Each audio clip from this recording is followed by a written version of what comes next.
tudacumura niyo tugerageje gukora ibyiza ni nk'ubujwa amagara imbere y'Imana. Amaboko aranduye iminwa yacu iranduye kuva mu bworo bw'ikirenge ukageza mu gitwariro nta hazima uwibwira wahagaze. Irinda atagwa dore Satani n'ingabo ze badukanuriye amaso imvanisi ntabwo isakaye dore hose haratura. Wabona nawe unyangiwe wibwira ko ukingiwe ucambaye umwambaro w'intambara atabaye yikwira ndamwukuyemo atabarutse.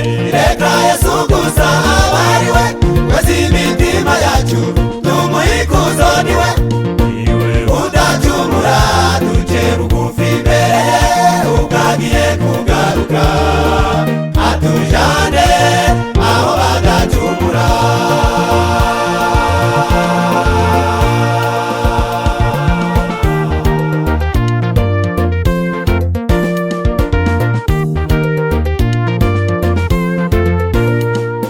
Yesaya aravuga ati Baba Mana yanjye ndagana hehe ko ndi umunyabyaha birenze urugero. Amaboko aranduye umunwa wanjye uranduye sinabasha no kubumbura akanwa kanjye kanduye. Babarira uwibwira kwahagaze irinda atagwa dore Satani n'ingabo ze badukanuriye amaso imvanisi ntabwo isakaye dore hose haratura. Wabona nawe unyangiwe wibwira ko ukingiwe ucambaye umwambaro w'intambara atabaye yikwira ndamwukuyemo atabarutse. Reka Yesu gusa abariwe wese imitima yacu tumuhikuzo niwe udacumura duce bugufi imbere ye ubwagiye kugaruka atujane aho badacumura.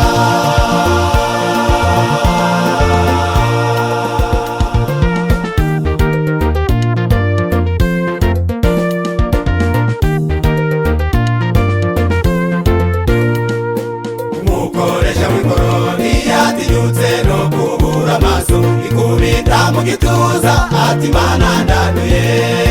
Yavuye aho atsindishirijwe kubera kwicisha bugufi igisambo ku musaraba gihana ibyaha byacu kiragira uwibwira kwahagaze yirinda atagwa dore Satani n'ingabo ze badukanuriye amaso kandi si ntabwo isakaye dore hose haratura.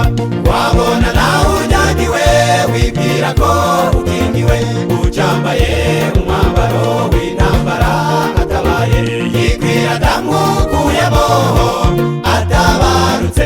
Reka Yesu gusa abariwe wese imitima yacu tumuhikuzo niwe udacumura duce bugufi imbere ye ubwagiye kugaruka atujane aho badacumura duce bugufi imbere ye ubwagiye kugaruka atujane aho badacumura duce